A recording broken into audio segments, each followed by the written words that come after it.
College life की reality क्या है बेसिकली? जब आप जाते हो फर्स्ट डे आपका कॉलेज में, इंजीनियरिंग कॉलेज में, तो वहाँ की चकाचौंध आप देखते हो कि इतना बड़ा कॉलेज है ना, यूनिवर्सिटी है, यहाँ जाऊँगा पढ़ूंगा तो उसके बाद पता नहीं क्या ही हो जाएगा मतलब लाइफ में, है ना?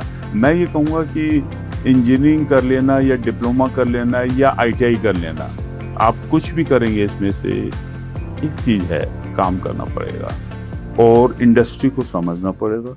बंदे ने अभी मेरा चेहरा नहीं देखा हुआ। तीसरा क्वेश्चन ये था, फील्ड की सर्विस कर लोगे? तो मैंने वहाँ पर वर्ड यूज़ किया, यस सर आई कैन। तो बंदे ने तब सर उठाया तो बोले मेरे को आईवीएल वाले बंदे चाहिए, आई कैन वाले। बस अब मेरे को समझ में नहीं आया, इंटरव्यू खत्म हो गया, मैं उसका मुंह देख रहा था। क्या हुआ? उसने बोला गेट आउट। सो दोस्तों, आप इंजीनियर हैं और आपके पास डिग्री भी है पर जॉब नहीं है और स्ट्रगल कर रहे हो लाइफ के अंदर, है ना? गलतियां किसकी हैं इसमें? आपकी है, कॉलेज की है, या फिर जो आपने पढ़ाई की है उसकी है, इंजीनियरिंग की है? सो आज हमारे साथ गेस्ट हैं दिल्ली से विजय सक्सेना जी, जिन्होंने अपनी एक किताब भी लिखी है स्टेप आउट के नाम से। आज हम बात करने वाले हैं उन चैलेंजेस की जो एक इंजीनियर, बेसिकली एक टेकी पर्सन जिसको आप कह सकते हो, जिसका बैकग्राउंड टेक से होता है और वो काफ़ी बड़े सपने लेके कॉलेज में जाता है और वहाँ पे उसको लगता है कि भाई अब मेरी लाइफ बदल जाएगी, अब मैं कॉलेज में डिग्री करने के बाद उसके बाद जॉब करूँगा और कहीं पे बढ़िया जगह प्लेसमेंट होगी मेरी, बहुत अच्छा मेरा सैलरी पैकेज होगा। बट उसके बावजूद जब वो कॉलेज से बाहर निकलता है तो किन किन चैलेंजेस को वो फेस करता है अपनी लाइफ में, आज हम उन पे डीप चर्चा करने वाले हैं, क्योंकि आज हमारे साथ हैं विजय सक्सेना जी। सबसे पहले मैं आपका स्वागत करना चाहता हूँ। हाँ सर, कैसे सर, हैं आप? नमस्कार साहब जी, बढ़िया जी, तो नमस्कार दोस्तों, मैं हूं संदीप मिश्रा और मेरे पॉडकास्ट चैनल में आपका स्वागत है एक और नए एपिसोड में। शुरू करते हैं सर आपके शुरुआती दिनों से कि कैसे मतलब आपने एक आपके अंदर इंस्पिरेशन आई उस किताब को लिखने की, जो अभी हमारे पीछे भी आप देख सकते हैं, स्टेप आउट। ठीक है, तो क्या रहा वो आपका इंस्पिरेशन उसको लिखने में? First of all thank you Sandeep, आपने आज इनवाइट किया और इस इम्पॉर्टेंट मुद्दे पर एक ऐसा जो टॉपिक है जिस पर बात करने की ज़रूरत है, क्योंकि ये टॉपिक यूथ से जुड़ा हुआ है ये, राइट। सो जहाँ तक आपका जो क्वेश्चन है, सवाल है कि मेरा इंस्पिरेशन जो कैसे रहा, मेरे को किस चीज़ ने इंस्पायर किया। सो मैं जो टेक्निकल बैकग्राउंड से हूँ, मेरा अराउंड 36 इयर्स का जो सर्विस का एक्सपीरियंस है, जो मैंने बहुत ही, एक होता है ना स्टार्टिंग लेवल से इंडस्ट्री में हर प्लेटफॉर्म पर काम किया हुआ, production, repair, maintenance, service, installation. So हम एक इंडस्ट्री को बारीकी से जानते हैं, समझते हैं, इंडस्ट्री की रिक्वायरमेंट क्या है मैं वो जानता हूँ।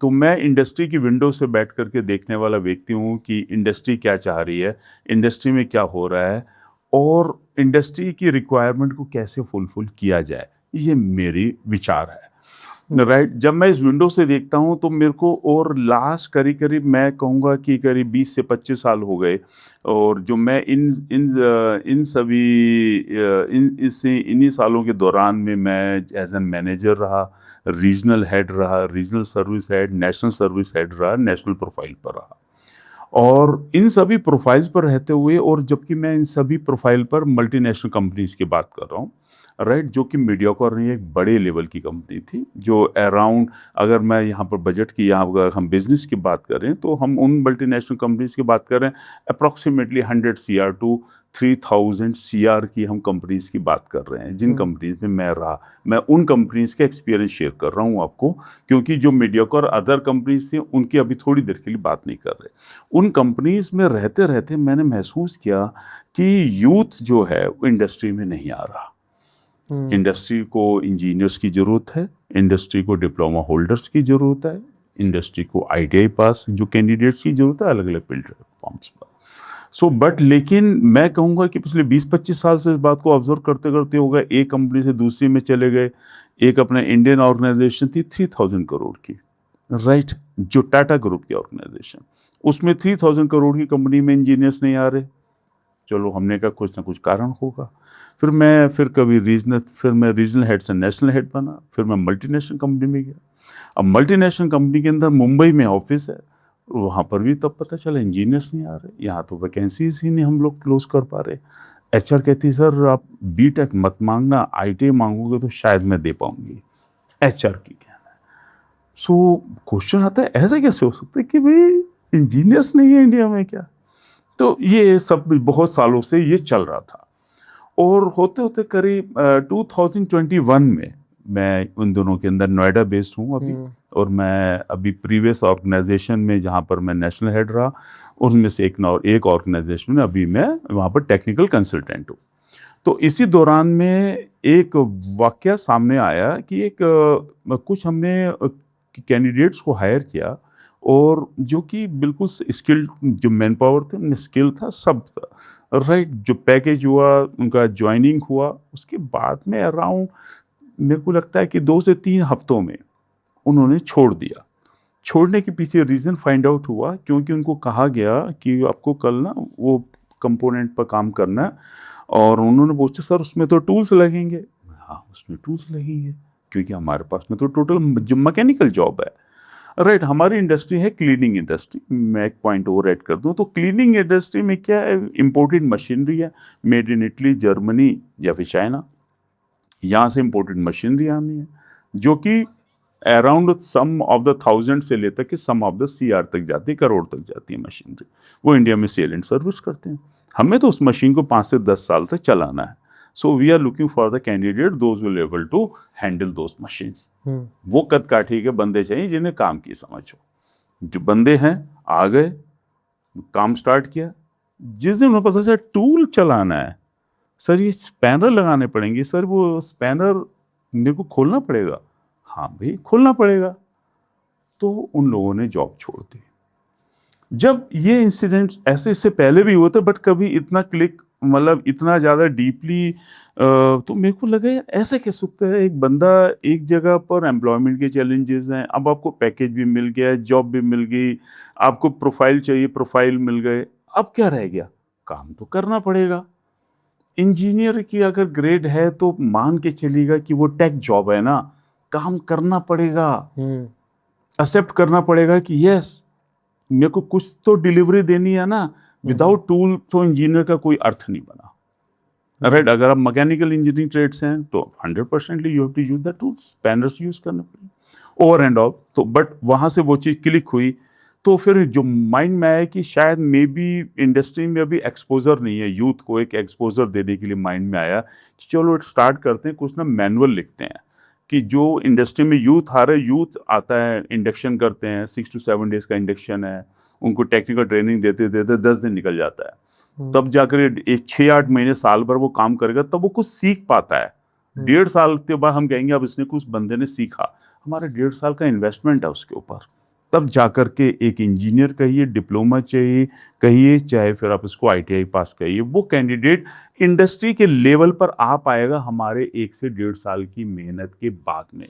वो मान के चलता है वो डिग्री लेके आया है, बट उसको आता है, बट हम उसको कहना चाहते हैं कि उसने स्टडी की, अच्छी बात है, बट अभी इंडस्ट्री को नहीं समझा, प्रोडक्ट को ही नहीं जानता वो तो, राइट। ओवर एंड ऑल यहाँ से जर्नी स्टार्ट हुई कि चलो स्टार्ट द मैनुअल, कि हम कुछ मैनुअल बताएं जो इंडक्शन में जो लोग आएंगे कम से कम वो छोड़ करके ना आ जाए, उनका रिटेंशन रेशियो हाई रहे। और just to retain the new engineers it's better to start with some of the manual, कि वो हफ्ता 10 दिन रहे तो हमारे साथ उनको कम से कम जो मैनुअल पढ़ने को मिले अबाउट द इंडस्ट्री।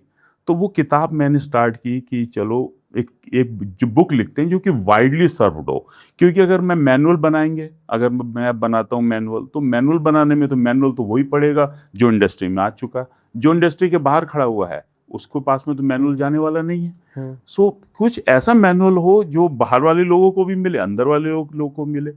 तो मेरे जहन में आया कि चलो एक किताब लिखी जाए जो कि वाइडली सर्व्ड होगी, सभी यूथ तक पहुंचेगी, वो यूथ इंडस्ट्री को समझ पाएगा।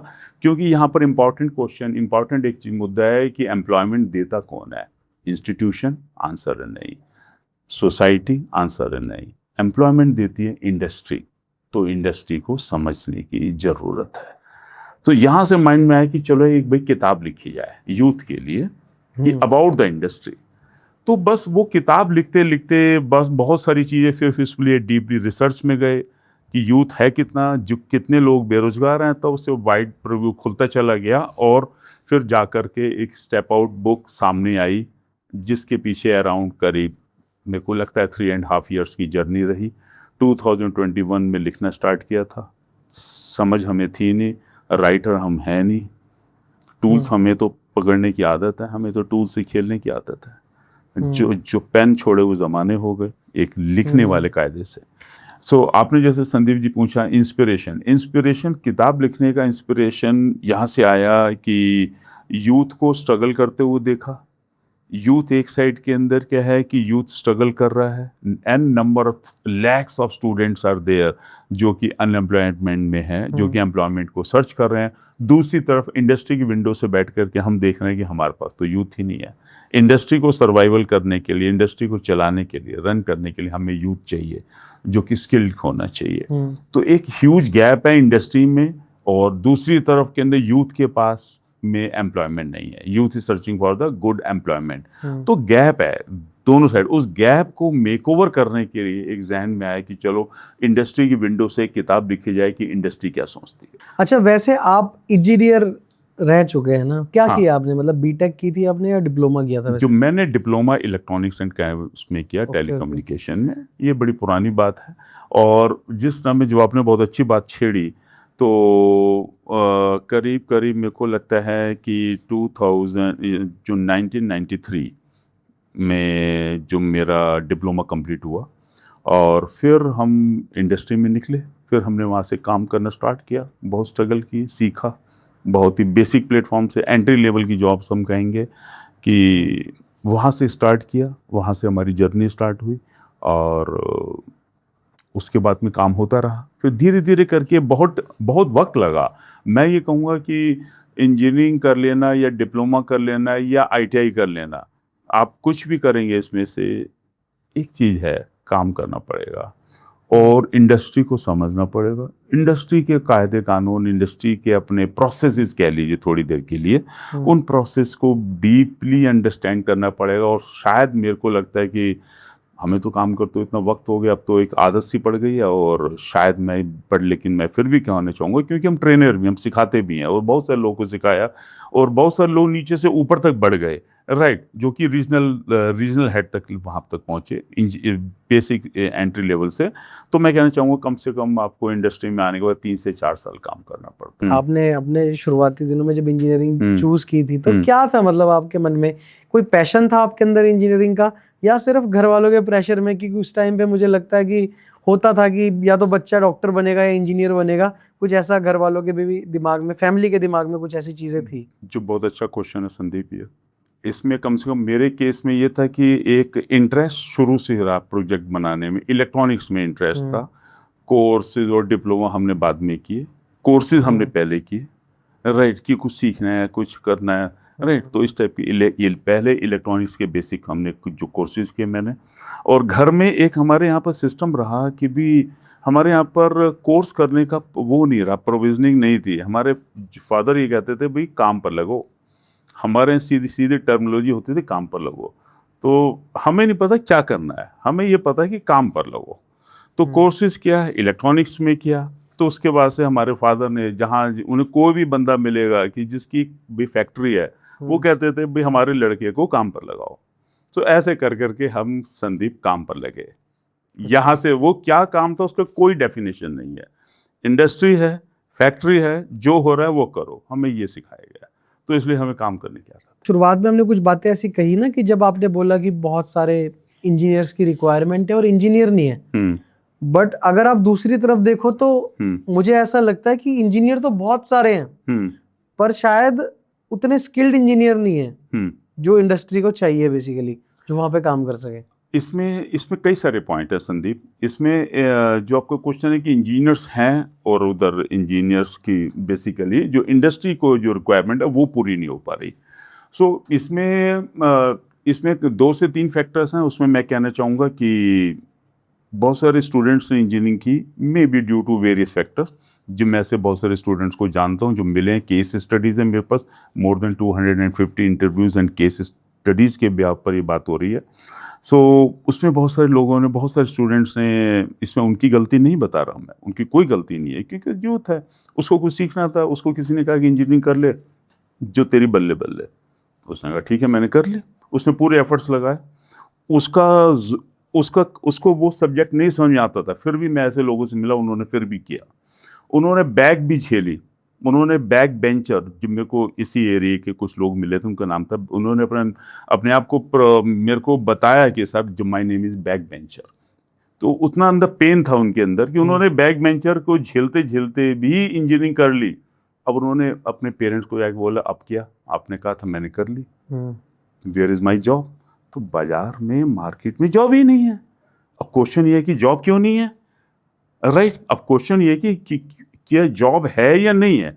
तो जब अगर हम न्यूज़पेपर पढ़ते हैं, सोशल मीडिया को देखते हैं, तो हमें लगता है कि वाकई में जॉब नहीं है।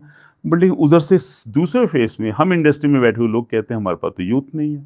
तो इसका मतलब ये है कि man power is there, youth is there, jobs are there. But हाँ, या तो यूथ जॉब को समझ नहीं पा रहा, उसके माइंड में एक परसेप्शन था, वो उस परसेप्शन को लेके जिया है 4 साल की इंजीनियरिंग में, वो परसेप्शन इंडस्ट्री से मैच नहीं हो रहा।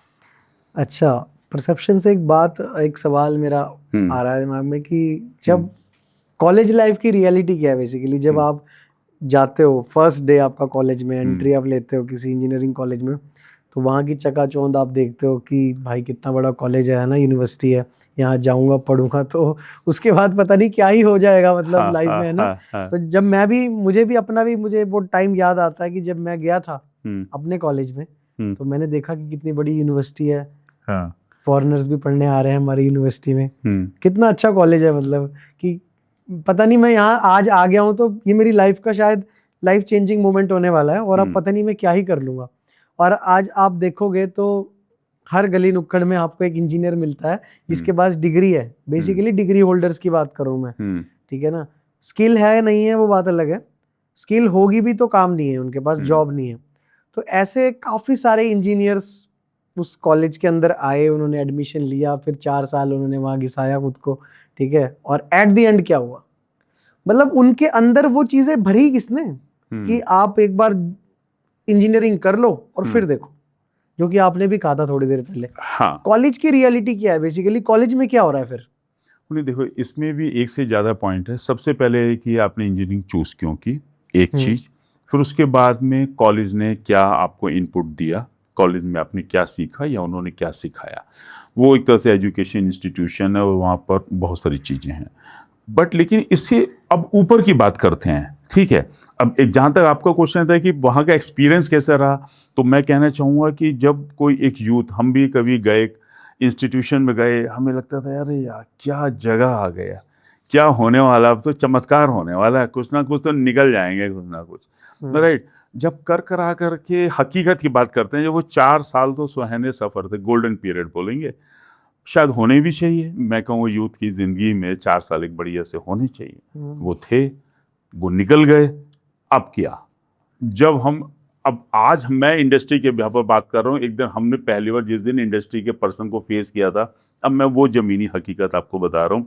4 साल के सुहाने सफ़र के बाद में जब हमारी किताब का अंतिम पन्ना बंद हुआ 4 साल का, और हम सामने खड़े हुए रिज्यूम बना करके, हमारे यहाँ कॉलेज में, इंस्टीट्यूशन में होते थे, मित्तल जी होते थे, उन्होंने बोला विजय कल वहाँ तुम्हारा इंटरव्यूअर, तुम लोगों ने बना लिया रिज्यूम। हमें तो पता नहीं था रिज्यूम क्या बनता है।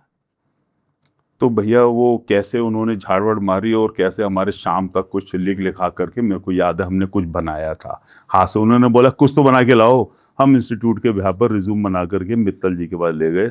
मित्तल जी ने कहा कल सुबह वहाँ पर जो विप्रो की कोई थर्ड पार्टी कोई ऑर्गेनाइजेशन थी न कैनाट प्लेस में, कल वहाँ इंटरव्यू देने जाना है। हम वहाँ इंटरव्यू देने गए। शायद यकीन मानो तो मैं कहूँगा कि आज हमें खड़े होने की तमीज़ ही नहीं थी।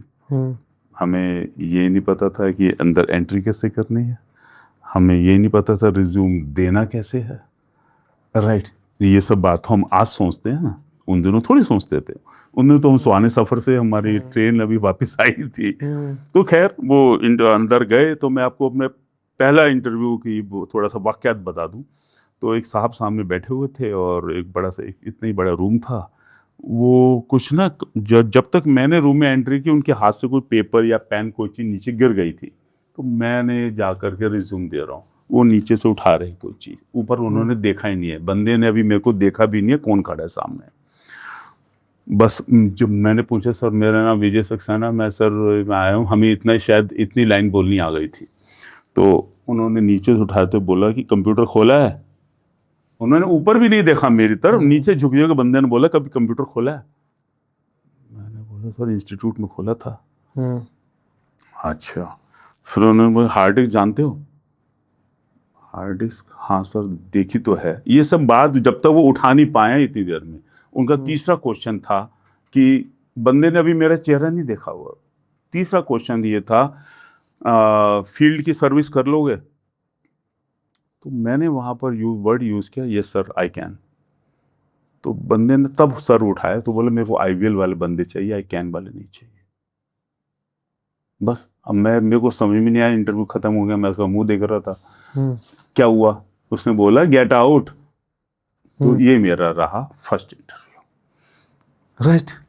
सो तो यहाँ पर जाकर कि आपने पूछा ना पहला, मतलब 4 साल के सुहाने सफर के बाद जब हम जमीन पर लैंड हुए तो हमारी लैंडिंग ऐसी थी, इतनी हार्श लैंडिंग थी। तो समझ नहीं आया कि यार ये, उनने तो कैन और विल में अंतर ही नहीं पता था, क्या मतलब था वो। मेरे को आज वो वाकयात हुए, आज बहुत अरसा हो गया, मेरे को लग रहा है कि 30-35 साल, बल्कि ज़्यादा ही हो गए। 36 में से करीब मेरे को लग रहा है कि 20-25 साल से ऊपर निकल गए या 30 साल निकल गए। तो आज समझ में आता है वो कैन और विल का फ़र्क क्या था। वो वर्क हमें आज उसको सीखने में बहुत अरसा लगा। तो ये आपको वैसे कब लगा ऐसा, और आम स्टूडेंट्स या जो भी इंजीनियरिंग में जो आते हैं उनको ऐसा कब लगता है कि जो चीज़ें थी ना अब वो हमारे हिसाब से नहीं हो रही हैं, अब कुछ और ही चल रहा है लाइफ में? कब समझ आता है उसको? कॉलेज के दौरान ही समझ आ जाता है या जब वो कॉलेज से निकल के पास आउट होके इंटरव्यू देने जाता है? ये देखो, सबसे पहली बात है कि मेरे को लगता है कि कॉलेज में ही पता चल जाएगा आपको। वो फर्स्ट 3-4 मंथ्स में, आपके फर्स्ट सेमेस्टर सेकंड सेमेस्टर में ही क्लियर हो गया था कि आप जो सब्जेक्ट के लिए आ गए हो, किसी भी कारण से आए हो, वो आपकी बॉल है भी या नहीं, अब आप खेल पाओगे या नहीं खेल पाओगे। ये तो अब आगे तो अब उस दौरान में कभी कभार आपको सुनने को मिलेगा कोई ड्रॉप आउट है, तो ड्रॉप आउट है तो कह देना तो बड़ा आसान सा शब्द है, लेकिन मैं कभी जहन में आराम से सोचता हूँ तो उसके लिए कितना भारी रहा होगा, उसके लिए कितना भारी रहा होगा ड्रॉप आउट वर्ड को कहलाना कि यार मैं नहीं कर पाया।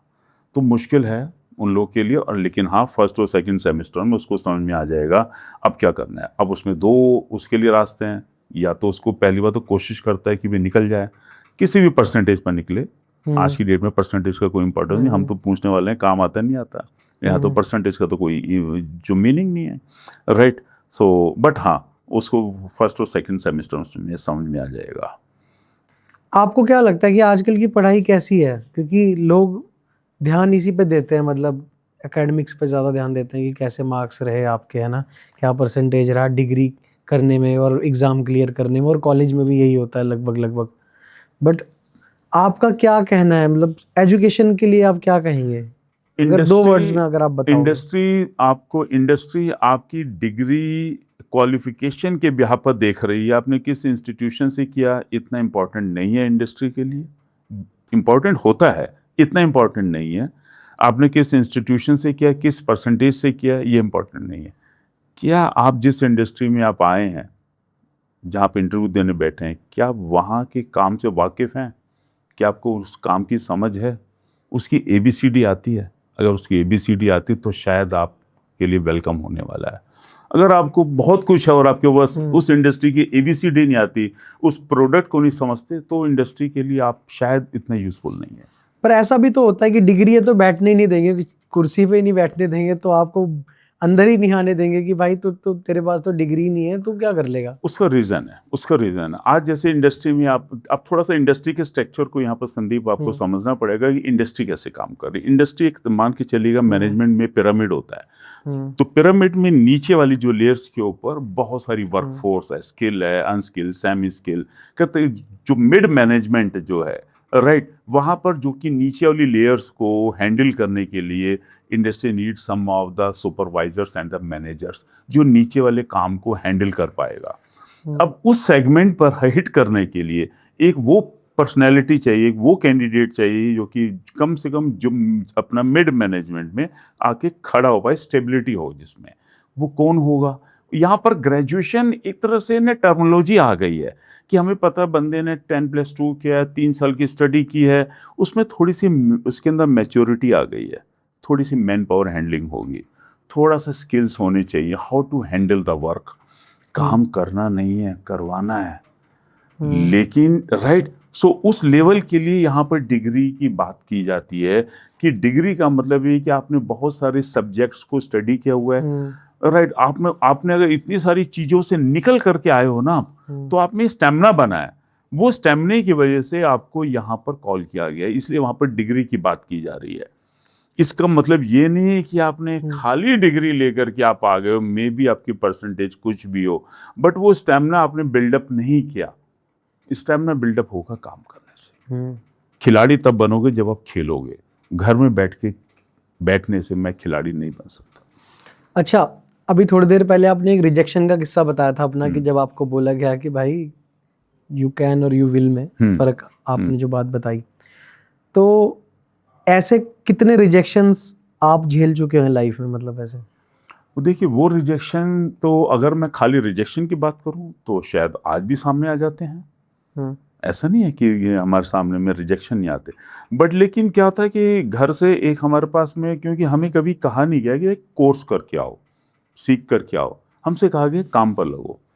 तो हमें एक तरह से अंदर ये पता है यार, अब नहीं, अब इतना मान के चलिएगा कि संदीप की ना मार खा खा करके, रिजेक्शन होकर के इतना तो समझ में आ गया कि जिसके पास, जिसका क्वेश्चन था, जिसका मैं आंसर नहीं दे पाया, जवाब भी उसी के पास सही है, क्योंकि क्वेश्चन पूछने वाले के पास खेल उसी का है, तो जिसका क्वेश्चन आंसर भी उसी का है। तो इतना गट्स आपके अंदर, मेरे को अपने अंदर बनाना पड़ा कि साहब मैं दोबारा जाके पूछूंगी, सर वो कैन और विल में अंतर क्या था, ये तो बता दो।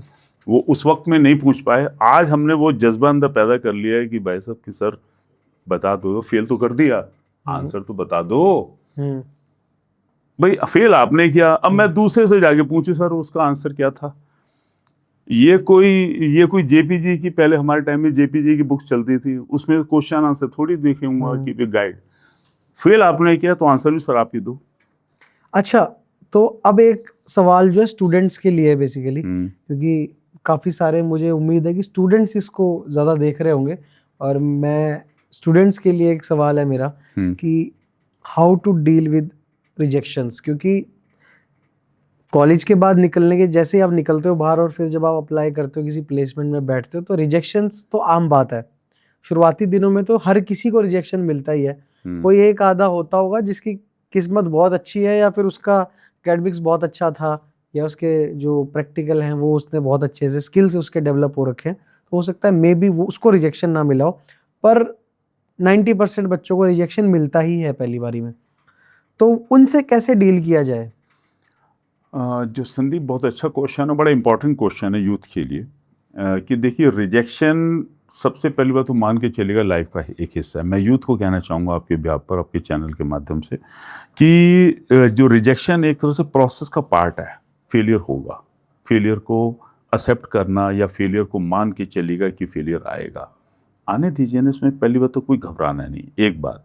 दूसरी बात ये कि अगर आप थोड़ा सा इसको, अगर आपको है पॉजिटिवली नोट पर इसको समझना है, तो आप ये मान के चलिए मेरे को रिजेक्ट कौन कर रहा है, क्यों कर रहा है, राइट। कौन कर रहा है, क्यों कर रहा है, कोई एक कारण होता है।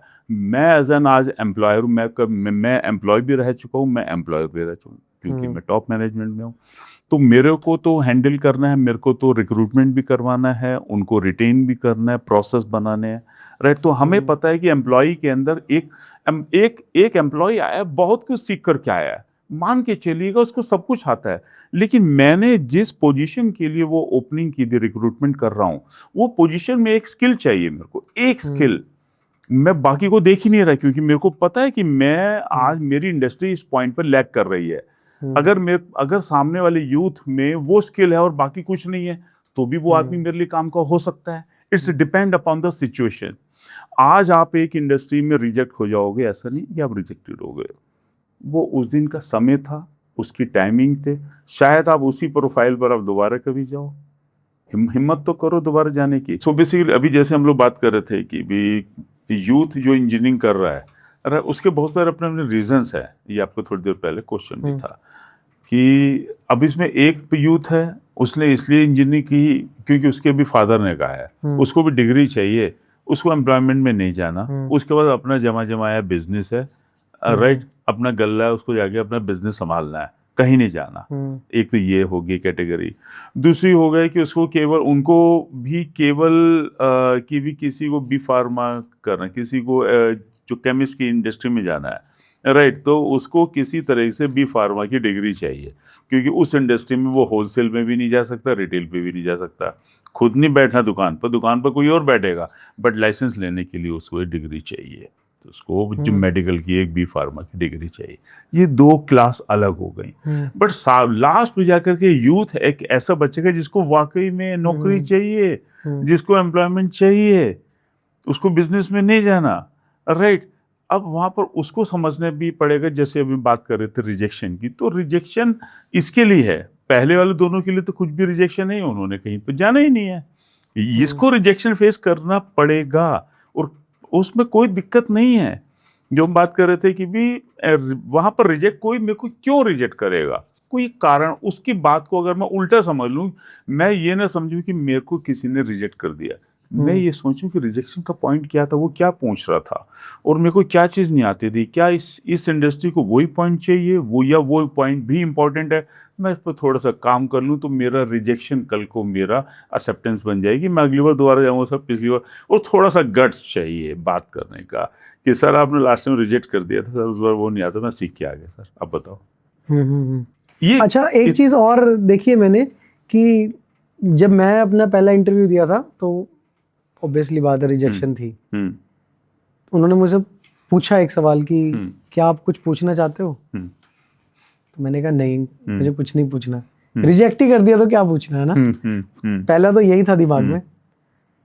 शायद उस टाइम मुझे पूछ लेना चाहिए था कि जो मेरे दिमाग में कुछ सवाल थे कि सर रिजेक्ट क्यों किया आपने मुझे, कारण बता दो ना उसका। तो वो शायद मुझे लगता है कि हम लोग हिचकिचाते हैं उसको पूछने में बेसिकली स्टार्टिंग। आज हम लोग इतने इंपॉर्टेंट विषय पर बात कर रहे हैं, तो इसमें एक चीज़ निकल कर क्या आती, जो आपने कहा कि जब कभी मेयर को फर्स्ट टाइम पर रिजेक्शन मैंने फेस किया था, तो मुझे भी नहीं इस बात की समझ थी, आपको भी समझ नहीं थी, हम में से किसी को नहीं होती उस एज ग्रुप में।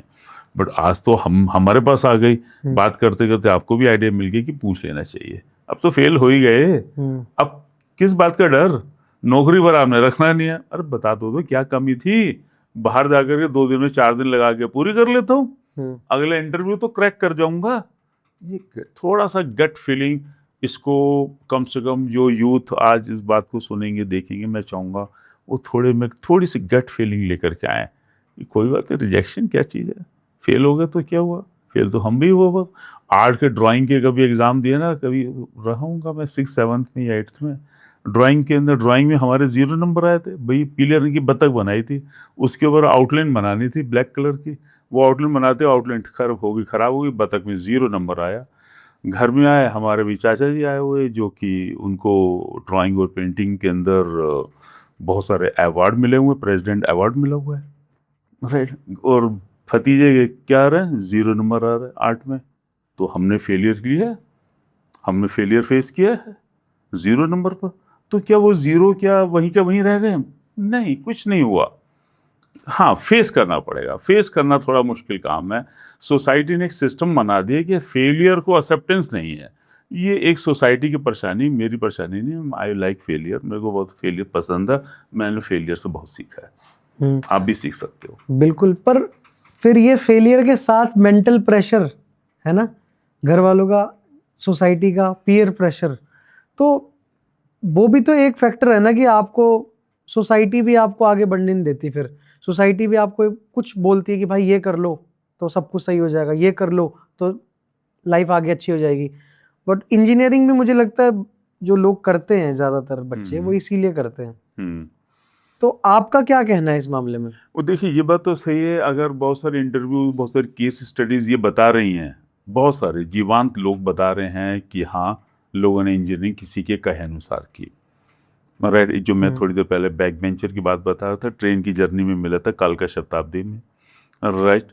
तो उसकी केस हिस्ट्री ये थी कि उसने इसलिए बीटेक इलेक्ट्रॉनिक्स से किया था क्योंकि उसके मौसेरे भाई ने किया था, उसको बीटेक झेलना पड़ा। घर पर भी उसको गालियां पड़ती थी, और उसने कई सारे सेवरल अपना जो बैक्स के बाद में जाकर के समहाउ क्लियर की, बट उसको उसको लाइफ में जाकर के समझ में आया है कि वो तो सेल्स के लिए बना है, वो फ्यूचर में सेल्स में उसको कभी समहाउ आ गया, गलती से आ गया, तो उसको सेल्स में जाकर समझ में आई यार वो बंदा तो बना ही सेल्स के लिए था, उसको भी प्रोग्रेस मिली।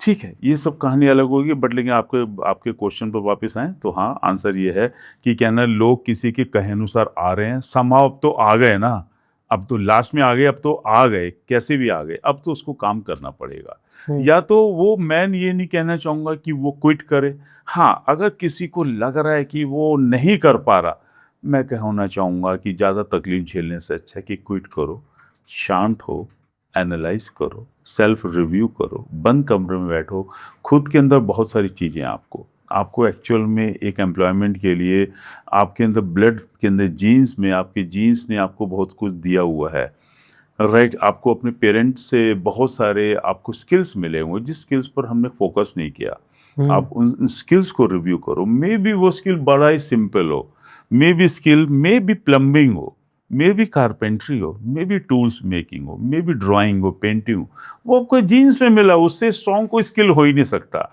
वो आपको सिखाने की जरूरत नहीं, आपकी ब्लड में है। तो आप ये कहना चाह रहे हो कि ओवरऑल इंजीनियरिंग बहुत सोच समझ के करनी चाहिए? सोच समझ करके करनी चाहिए, और जब करो तो मान के चलना, हाथ काले करने पड़ेंगे, टूल्स में हाथ होगा, कोई कंप्यूटर नहीं मिलना, कोई एसी का केबिन नहीं मिलना, मशीनों में लग करके नीचे लेट के डांगरी पहन के काम करना।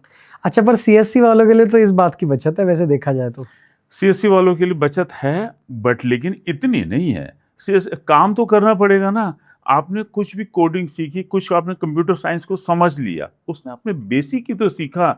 इंडस्ट्री अब आपको कहेगी ये आता है, ये आता है, ये आता है, वहां पर आपको फेलियर होगा, रिजेक्शन आपको आएगा, फिर कहोगे अरे मैंने तो ये तो सीखा नहीं, मेरे को तो इंस्टीट्यूट ने वो सिखाया। अब मैं इंस्टीट्यूट ने क्या सिखाया उस चैप्टर को थोड़ा साइड कर रहे हैं, अब इंडस्ट्री ने कह दिया ना ये सीख कर क्या हो, अब तो सीख लो। फिर और एक चीज हो रहा, आईटी इंडस्ट्री है, 6 महीने बाद, साल भर, 2 साल बाद वही टॉपिक चेंज हो जाएगा, वो कहेगा अब ये नहीं, ये तो ऑब्सोलीट हो गया, दूसरा सीखो, सीखना पड़ेगा। तो एक सीखने की जो ललक है, भूख है, वो बनाए रखनी पड़ेगी। हम आज भी सीख रहे हैं, हमने जो सीखा तो क्या आपको लगता है कि मैं उसके बेस पर खड़ा हूं? नहीं, मैं आज वो काम कर रहा हूं जो मैंने कल सीखा था, पीछे सीख चुका। आज जो सीखूंगा उसके बेस पर मेरा आने वाला फ्यूचर निर्भर करेगा। मैं फ्यूचर में जो अर्न करूंगा, जो आज सीखा उसके बेस पर करूंगा ना। तो आपको डेली सीखना पड़ेगा। आपने जो कहा, जो कंप्यूटर साइंस के लिए सीखना पड़ेगा, अपडेट रहना पड़ेगा, लगातार करना पड़ेगा, कंसिस्टेंटली काम करना पड़ेगा, और लग करके काम करना पड़ेगा।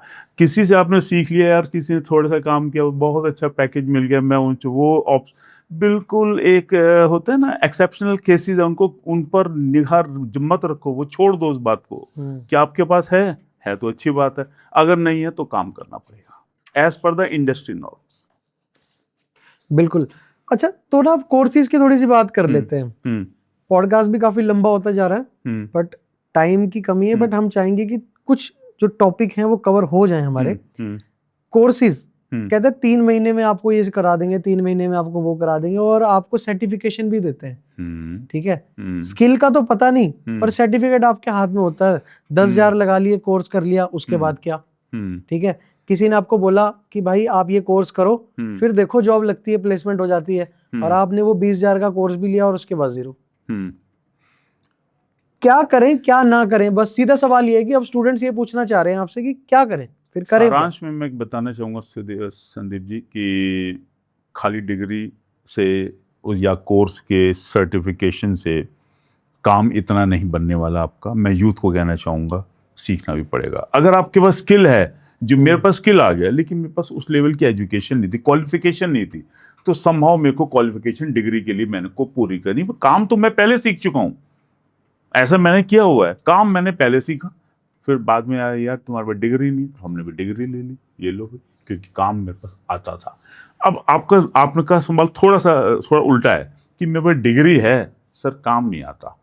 तो सर यहाँ पर आपको थोड़ा सा यूथ को सोचने की जरूरत है कि शायद बाजार में, मार्केट में आप एक दिन सस्टेन कर जाओगे, 2 दिन कर पाओगे, तीसरे दिन नहीं कर पाओगे, राइट। तो आपकी लाइफ में स्ट्रगल आने वाली है। तो मैं कहना चाहूँगा, अगर डिग्री लिया तो काम भी सीखो, स्किल नहीं है तो सीखो, नहीं है तो सीखो, आंसर है सीखो, करना पड़ेगा। खाली डिग्री से काम नहीं बनने वाला। आप खुद को धोखा दे रहे हो, या आप बेवजह में प्रॉब्लम में फंसे रहोगे, दूसरों की सुनोगे, स्ट्रगल करोगे। ठीक है, तो अच्छा थोड़ी बातें आपके बारे में भी कर लेते हैं कि एक इंजीनियर राइटर कैसे बन गया भाई? लिखने का शौक है आपको वैसे? नहीं नहीं ना, देखिए, लिखना, राइटर बनना बहुत दूर दूर की बात थी हमारे लिए। तो आसान ये होता है ना, सौदा ही नहीं था ये। तो दिमाग में एक दिन जहन में आया कि यार ये सब क्या चल रहा है। जैसे आपने बताया, कुछ बहुत सारे लोग मिलते हैं, तो जिनको जिनको सुन करके समझ में आता है कि नहीं यार ये कुछ गलती कर रहा है, इसको कैसे समझाऊं कि ये गलती ना करे। राइट, उसको समझाने का कोई मेरे पास तरीका नहीं है। मैं एक इंटरव्यू में इसको थोड़ी सी बात कर सकता हूँ, बहुत पर्सनल नहीं हो सकते, इन्फॉर्मेशन नहीं दे सकते। तो इन्फॉर्मेशन देने का कोई तो तरीका हो, ऑन द एक मैं सीट को भी मेंटेन करूँ इंडस्ट्री के व्यापक। तो दिमाग में आया कि कुछ मैनुअल्स बनाया जाए, कि जो मैनुअल बना के हम यूथ को थोड़ा सा इंफॉर्मेशन दे कर अबाउट द इंडस्ट्री के बारे में शेयर कर सकते हैं, अवेयरनेस के लिए। तो माइंड में आया कि भी मैनुअल पढ़ेगा कौन? मैनुअल तो वो पढ़ेगा जो इंडस्ट्री में आया, और जो इंडस्ट्री के बाहर है उसके लिए मैं क्या करूं? तो मैंने कहा उसके लिए सीधी सी किताब होनी चाहिए जो खुले बाजार में बिके, जो सब यूथ उसको पढ़ करके इंडस्ट्री के बारे में समझ सके। क्योंकि यूथ के लिए आज एक लाइन में कहना चाहूँगा, इम्पॉर्टेंट बात यह है कि एम्प्लॉयमेंट आपको सोसाइटी नहीं दे रही, इंस्टीट्यूशन नहीं दे रहा, आपको एम्प्लॉयमेंट पर्टिकुलर इंडस्ट्री दे रही है। तो वहां से जन्म हो रहा है बेसिकली। अगर आप इंडस्ट्री को समझ लोगे तो आपको एम्प्लॉयमेंट समझ में आ जाएगी। ओके, तो ठीक है, आप एज अ राइटर जब आप बुक पब्लिश करवाने के लिए गए तो आपको क्या क्या परेशानियां हुई? क्योंकि आजकल ये भी बड़ा मुद्दा है, आप किसी भी फील्ड में चले जाओ और अगर आप उसमें नए हो तो आपको बहुत परेशानी आती है। तो जब आपने बुक पब्लिश करवाई अपनी, तो क्या क्या परेशानियां झेली आपने? बुक को लिखना और बुक को पब्लिश करवाना दोनों अलग अलग अपने विषय के लिए चैलेंजेस रहे। जो बुक को है पब्लिश करवाने का जब आया मैटर, तो दिमाग बहुत सारी चीज़ें, ऑलरेडी बहुत बड़े बड़े पब्लिशिंग हाउसेज हैं, शायद ऐसा सबके सभी ऑथर या राइटर करते हैं, हमने भी किया। उनको लिखा, मेल लिखा, चिट्ठी लिखी, और सब चीज़ प्रोसेस फॉलो की, और कई जो महीनों वेट किया, और जा करके कोई जवाब नहीं आया। कुछ लोग का जवाब आया, और स्पेशली मेरा जो टॉपिक किताब का था अनएम्प्लॉयमेंट से रिलेटेड था। कुछ अच्छे पब्लिकेशन हाउसेज से 2 से 4 दिन में मेल का रिवर्ट आ गया कि हम इस टॉपिक को लेके आगे नहीं बढ़ सकते। तो थोड़ी सी निराशा भी हुई, लेकिन अच्छी बात ये थी कि इन्होंने जल्दी क्लोज कर दिया। तो मैं डिसीजन ले पाया कि अब क्या, कि एट लास्ट में समझ में आ गए। करीब इस बात को समझने में 6-8 महीने लगे कि सेल्फ पब्लिशिंग में जाना पड़ेगा। हमने कुछ किया है तो इसको कम से कम उसको मैटर को कंपाइल तो करें। तो जब सेल्फ पब्लिशिंग में गए तो सेल्फ पब्लिशिंग हाउस तो एक बहुत बड़ा बिजनेस सेंटर बन चुका अपने आप में, और उसके लिए बहुत सारे चैलेंजेस हैं, आप उसको समझ ही नहीं पाओगे। मैं बहुत सारे सेल्फ पब्लिशिंग हाउसेस में गया, बड़े बड़े, मैं नाम नहीं लेना चाहूँगा, बट मैं वहाँ जा कर के एक बात को एक्सपीरियंस किया कि अगर मैं किसी पब्लिशिंग हाउस में जा रहा हूँ तो मैं मान के चलता हूँ वहाँ पर किताबें होंगी, वहाँ पर किताब की बात होगी, ऑनर की बात होगी, टॉपिक्स की बात होगी, कुछ बुक से रिलेटेड, कुछ लिखने से रिलेटेड कुछ बात होगी, पैकेज की बात होगी, या वहाँ पर या वहाँ पर कुछ मेरे को किताब तो दिखे, राइट। तो मैं ऐसे ऐसे जगह पर गया, बड़े बड़े ऑफिस हैं, वो तो बहुत बड़ी अच्छी प्रॉपर्टीज में ऑफिसेस बने हैं, वहाँ पर बस सब कुछ है लेकिन किताब नहीं है, राइट। मेरी उम्र से आधी उम्र के यूथ बैठे हुए हैं, अब वो मुझसे कह रहे हैं कि सर कौन सा पैकेज चाहिए, कौन सा पैकेज चाहिए आपको, कौन से ये पैकेज में ये मिलेगा। वहाँ किताब की कोई बात नहीं हो रही, वहाँ पर पैकेजेस की बात हो रही है। इस पैकेजेस में ये मिलेगा, इस पैकेज में वो मिलेगा। तो यकीन मानना कि पहले तो फिर ऐसा हुआ कि ना इसको किताब को ना स्पाइरल बाइंडिंग करवा करके कहीं से सस्ते में बाजार में यूथ को तो देनी थी, यूथ को हाथ में कैसे न कैसे रोड पर खड़े होकर के दे देता हूँ, इंस्टीट्यूशन के बाहर खड़े होकर के दे देता हूँ, कोचिंग सेंटर के बाहर खड़े होकर दे देता हूँ। तो एक दिन दिमाग में तो ये बात भी आई कि इन जैसे लोगों पर क्यों पैसा खर्च करूँ मैं। तो बट बहुत हिट एंड ट्राई के बाद में मैं अनुराधा प्रकाशन तक पहुंचा। अनुराधा प्रकाशन यहाँ पर मिस्टर जो अपना मनमोहन शर्मा शरण, तो मनमोहन शर्मा शरण जी से मेरी मुलाकात हुई। पहली बार में मैं गया तो मेरे को वो उनका ऑफिस बिल्कुल डिफरेंट मिला, क्योंकि वहाँ पर बुक्स ही बुक्स हैं, वहाँ पर किताबें हैं, वहाँ पर अवार्ड्स ही अवार्ड्स हैं। वो ये इंस्टीट्यूशन, ये इंडस्ट्री बिल्कुल डिफरेंट मिली, इनका publication house over and all. फिर मैं अनुराधा प्रकाशन को मैंने फाइनलाइज किया और उनसे बहुत अच्छा सपोर्ट मिला और उनके टीम का बहुत अच्छा जो सपोर्ट रहा और उनके सपोर्ट की वजह से ये किताब मैं इस लेवल पर आ पाई कि ये आज आपके पास में है और ये पब्लिश हो पाई। तो ओवर एंड ऑल इस जर्नी में, स्टेप आउट की जर्नी में अनुराधा प्रकाशन का बहुत बड़ा रोल। अच्छा, तो काफ़ी लंबा हो चुका पॉडकास्ट और जाते जाते मैं ये कहना चाहूँगा आपको कि आप यूथ के लिए क्या मैसेज देना चाहते हो और स्टेप आउट में क्या है बेसिकली, वो ज़रा एक बार थोड़ा सा समराइज कर दो बहुत 2-4 लाइनों में, ताकि जिनको समझ आ जाए लोगों की कि क्यों पढ़नी चाहिए। हाँ, जो बुक स्टेप आउट है, इस स्टेप आउट बुक में यूथ को जितने भी जो चैलेंजेस हैं, जो बेसिक चैलेंजेस हैं, जिनको नौकरी पकड़नी है, जिनको काम करना है, वो नहीं कर पा रहे और उनकी सारी परेशानियों का समाधान स्टोरी के माध्यम से मिलेगा। इसमें realistic around 50 number of stories हैं, 11 चैप्टर्स हैं। एक चैप्टर एक पर्टिकुलर परेशानी के ऊपर लिखा गया है। अच्छा, यानी कि यूथ के पास इसमें अगर 11 चैप्टर हैं तो यूथ के पास में 11 परेशानियां हैं। इसके अंदर मेंटल हेल्थ भी है, इसके अंदर आपका अंडर एम्प्लॉयमेंट भी है कि आपको सैलरी पूरी नहीं मिल रही, अब क्या करो, बहुत सारे कारण हैं। उसमें हर चैप्टर में स्टोरी के माध्यम से बताएगा और ये सारी स्टोरीज नहीं है, ये टोटल रियलिस्टिक स्टोरीज हैं। ये सब आपके साथ हो रखा है? ये सारे यूथ मेरे हाथ से निकले हुए हैं। यानी कि इनके डेवलपमेंट में मेरा रोल रहा। उसके बेसिस पर मैं आज को कह सकता हूँ कि जब मैं एक जर्नी करके निकल चुका हूँ, जब मैं नीचे से राइट, अगर मैं 33 सीढ़ियाँ चढ़ करके ऊपर आ चुका हूँ तो आप लोग भी वो 33 सीढ़ियाँ चढ़ सकते हैं। जब मैं कर सकता हूँ तो आप क्यों नहीं कर सकते हो? आप भी कर सकते हो, बट आपको वो उतना लगन से, स्टेमिना से काम करना पड़ेगा। फिर आपका क्वेश्चन था कि यूथ के लिए मैसेज, यूथ को जो कंसिस्टेंट, सबसे पहली बात तो आपने इंजीनियरिंग कर ली या किसी इंजीनियरिंग का मुद्दा नहीं है। यूथ ने आज कोई भी क्वालिफिकेशन लिए, डिग्री लिए, डिप्लोमा लिए, ITI लिए, जिस स्ट्रीम में लिया है उस स्ट्रीम पर काम करना पड़ेगा। कम से कम 2 से 3 साल किसी इंडस्ट्री में एंट्री, अगर जॉब की प्रॉब्लम है जो नहीं मिल रही, कोई बात नहीं, एज एन ट्रेनी ज्वाइन करो, एज एन अप्रेंटिसशिप ज्वाइन करो। किसी को जाकर के बोलो कि साहब मेरे को आता नहीं, मेरे को सिखा दो। आप इतनी बार जाकर के तो बोलो, 5 आदमी को जाकर के बोलो, देखो आपको कोई ना कोई एक जना आपको एंट्री मिलेगा। आज इंडस्ट्री ढूंढ रही है, इंडस्ट्री, हम उस यूथ को ढूंढते हैं जिसको काम नहीं करना आता, जो फ्रेश ब्लड है, अनलर्निंग नहीं है, जिसके बस उसका बेसिक कॉन्सेप्ट क्लियर हो कि वो मेरी भाषा को समझ पाए और वो मेरे अंडर में 1.5 से 3 साल काम करे, वो बंदा बन जाता है। और इंडस्ट्री ऐसी काम करती है। हम इंडस्ट्री में लोगों को फ्रेश ब्लड लेके आते हैं जिसको कुछ नहीं आता, अनलर्निंग होती है, सिखाते हैं, अपने तरीके का मोल्ड करते हैं, वो बंदे फिर आगे तक, उनको फिर कोई रोकने वाला नहीं है क्योंकि वो सीख चुका है ना इंडस्ट्री कैसे काम करती है। बिल्कुल बिल्कुल। राइट, फिर उसको रोकने वाला कोई नहीं, फिर वो जिंदगी में कभी रोकने वाला नहीं है। सो दोस्तों, फाइनली भाई पॉडकास्ट को हम अब वाइंड अप करते हैं। देखो, स्टेप आउट मेरे सामने आप हाथ में बुक देख सकते हो, ये आप परचेज कर सकते हो कहीं भी अपने नज़दीकी बुक स्टोर से, ठीक है। और सर ने इसके अंदर अपने लाइफ के काफ़ी सारे ऐसे एक्सपीरियंसेस को लिख दिया है कि भाई जो एक आम जो इंजीनियर हो सकता है, आम स्टूडेंट हो सकता है, वो किसी से डिस्कस भी ना करे। कुछ ऐसी बातें होती हैं जो लोग अक्सर घबराते हैं या फिर अक्सर हिचकिचाते हैं किसी से बात करने में कि यार मैं ये बात करूँगा तो मेरे बारे में लोग क्या जज करेंगे, है ना।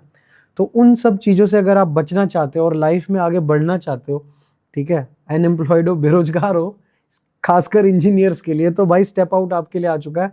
आप भी अपनी ज़िंदगी में एक नया स्टेप ले सकते हैं और ये किताब आपके लिए बहुत ही मतलब भाई बहुत ही ज़्यादा इम्पॉर्टेंट रहने वाली है अगर आप लाइफ में आगे बढ़ना चाहते हो। तो अगर आपने ये मिस कर दिया तो मुझे लगता है कि हो सकता है कि आप अपनी लाइफ में आगे तो बढ़ोगे, ऐसा नहीं है कि इस किताब को नहीं पढ़ोगे तो आगे नहीं बढ़ोगे, बट हाँ टाइम लग सकता है बहुत ज़्यादा, ठीक है। बट अगर ये बुक आप पढ़ते हो तो आप इन एक्सपीरियंसेस से सीख सकते हो और अपनी लाइफ को और अच्छा और बेटर कर सकते हो। मिलते हैं किसी और नए पॉडकास्ट पे, तब तक के लिए thank you so much. Thank you so much sir. Thank you Sandeep, thank you.